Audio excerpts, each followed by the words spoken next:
یہ سوال اپنی جگہ پر باقی رہتا ہے کہ کیا اخلاقیات جو ہے وہ ایک قانونی مسئلہ ہے یا انسان کی آزادی اور اس کی حریت شعور کا مسئلہ ہے۔ السلام علیکم ناظرین، محمد دین جوہر عرض کر رہا ہوں۔ ابھی چند دن پہلے میرا خیال ہے 2 نومبر کا یہ واقعہ ہے کہ اسلامک آزاد یونیورسٹی تہران میں ایک عجیب و غریب واقعہ ہوا، جس میں جو گشت ارشاد ہے، ان کی جو موریلٹی پولیس ہے، انہوں نے ایک خاتون کے جو ہیڈ سکارف تھا اس حوالے سے جو ہے وہ مداخلت کی، اور اس خاتون کے کپڑے وغیرہ جو ہے وہ پھٹ گئے۔ تو اس نے احتجاج کرتے ہوئے اپنے سارے کپڑے ہی اتار دیے، اور انڈر گارمنٹس میں وہ یونیورسٹی میں کچھ دیر پھرتی رہی، اور اس کے بعد پھر اسے گرفتار کر لیا گیا۔ تو یہ بہت عجیب و غریب واقعہ ہے کہ پردے کے خلاف جس قسم کی مزاحمت دیکھنے میں آ رہی ہے وہاں ایران میں۔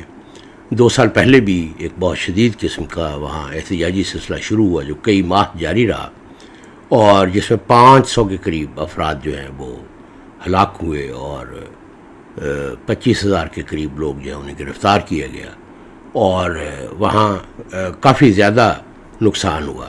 یعنی اس بات کو رول آؤٹ نہیں کیا جا سکتا کہ غیر ملکی قوتیں جو ہیں وہ ایسے مواقع سے فائدہ اٹھا کر ایرانی جو حکومت ہے اس کو انڈرمائن کرنے کے لیے وہ پیسے لگاتی ہوں، اور اس طرح کے واقعات سے اپنا مقصد جو ہے وہ حاصل کرنے کی کوشش کرتی ہیں۔ اس بات کو رول آؤٹ نہیں کیا جا سکتا، بین الاقوامی سیاست میں یہ ایک معمول ہوتا ہے۔ لیکن اگر اس پہلو کو ہم تھوڑی دیر کے لیے ایک طرف کر دیں تو یہ سوال اپنی جگہ پر باقی رہتا ہے کہ کیا اخلاقیات جو ہے وہ ایک قانونی مسئلہ ہے یا انسان کی آزادی اور اس کی حریت شعور کا مسئلہ ہے۔ تو جب اس نے کپڑے اتار دیے اور انڈر گارمنٹس میں پھرتی رہی، تو یہ صاف ظاہر ہے اس کو مذہبی اینگل سے بے حیائی کہا جائے گا، لیکن جو لبرلز ہیں یا ویسٹرن کنٹریز ہیں یا اقوام متحدہ ہیں، انہوں نے اس کو ایک بہت جرأت کا اقدام جو ہے وہ قرار دیا، اور اس کے رہائی کا مطالبہ جو ہے وہ کیا، یا اس کے ساتھ کیا ہو رہا ہے، اس کا فیٹ کیا ہے، اس حوالے سے جو ہے وہ غیر ملکی جو تنظیمیں اقوام متحدہ کے ساتھ جو کام کرتی ہیں انہوں نے اس مسئلے کو اٹھایا ہوا ہے۔ لیکن مسلم معاشرے میں جو آزادی کا تصور ہے وہ ابھی تک ہم سامنے نہیں لا سکے۔ مغرب جو آزادی کا تصور رکھتا ہے اس کو ہم جو بھی نام دیں مذہبی حوالے سے، اس کو اخلاقی طور پر اس کی جتنی بھی مذمت کریں، یعنی اس کے جو اخلاقی اور خاص طور پہ جو اس کے صنفی پہلو ہیں اور جو جنسی پہلو ہیں، اس حوالے سے صاف ظاہر ہے شرعی طور پر بہت زیادہ اعتراضات اس پر کیے جا سکتے ہیں، اور وہ اعتراضات جائز بھی ہیں۔ لیکن یہ ہے کہ انسان بہرحال آزاد ہے۔ اگر یورپ کا آزادی کا تصور ہمیں راس نہیں آتا تو کم از کم ہمیں آزادی کے تصور کو سامنے لانا چاہیے، کیونکہ ہم یہ دیکھتے ہیں کہ دنیا کے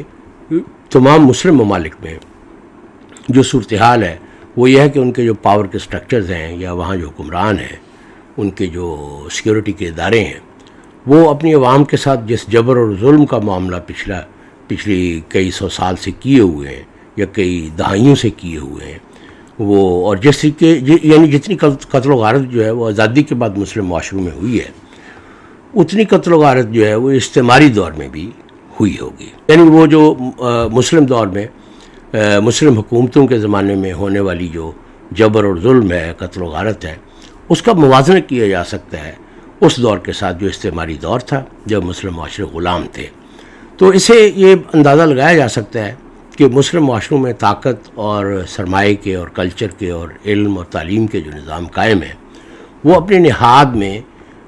مسلم معاشرے کو کوئی آزادی دینے یا اس کے جو ایک انسانی اور تہذیبی آدرش ہوتے ہیں ان کو فلفل کرنے میں مکمل طور پر ناکام رہے ہیں۔ جب تک ہم انسانی معاشرے میں آزادی کا کوئی تصور سامنے نہیں لاتے کہ کیا انسان کے جو نجی معاملات ہیں ریاست ان میں بھی مداخلت کر کے قانون نافذ کر سکتی ہے، کیا ان پر کوئی قانون سازی کر سکتی ہے، کیا اخلاقیات کے بارے میں کوئی قانون سازی کر سکتی ہے، یا اخلاقیات اور عبادات جو ہیں وہ حریت انسانی کا اظہار ہے، تو اس وقت تک اس طرح کے مسائل جو ہیں وہ حل نہیں ہو سکتے۔ اگر ہم اخلاقیات کو بھی ایک قابل دست اندازی پولیس جرم سمجھتے ہیں، تو میرا خیال یہ ہے کہ مسلم معاشروں میں کسی قسم کا کوئی استحکام جو ہے وہ پیدا نہیں ہو سکتا، کیونکہ ہمارا جو روایتی کلچر تھا وہ بھی بکھر چکا ہے، اور جب تک معاشروں کا کلچر جو ہے اور ان کی اخلاقیات میں ایک تطابق پیدا نہ ہو، اس وقت تک معاشروں میں استحکام جو ہے اس کا امکان بہت زیادہ کم ہوتا ہے۔ تو ایران میں جو صورتحال مسلسل سامنے آتی رہتی ہے وہ بہرحال بہت زیادہ تشویشناک ہے، اور عورت کے حوالے سے خاص طور پر ہمارے مسلمانوں کے جو تصورات ہیں اور جس طریقے سے ان تصورات کو طاقت کے ذریعے سے نافذ کیا جاتا ہے، اس پر بہت سے سوالیہ نشان جو ہے وہ پیدا ہوتے ہیں۔ مثال کے طور پر پاکستان میں ہم نے کو ایجوکیشن کو جو ہے وہ جائز رکھا ہے۔ اگر ہم نے کو ایجوکیشن کو جائز رکھا ہے تو کو ایجوکیشن کے ساتھ جو لازمی نتائج جڑے ہوئے ہیں ہم ان سے نہیں بچ سکتے، کیونکہ کو ایجوکیشن جو ہے وہ ہماری شرعی اور دینی ضروریات جو ہیں اس کا کوئی جواز نہیں ہمیں فراہم کرتی۔ تو ہم نے یہ سوچنا ہے کہ خواتین کو ان کی جو ایک نیچرل، ان کے فطری جو حقوق ہیں ان کی فراہمی کے ساتھ ان کو تعلیم کس طریقے سے دی جا سکتی ہے جہاں وہ خود کو محفوظ بھی محسوس کریں اور اپنی جو بیکمنگ ہے یا اپنی جو تعلیمی جو ترقی ہے، جو شعور کی بالیدگی ہے، اس کے لیے بھی وہ کام کر سکیں۔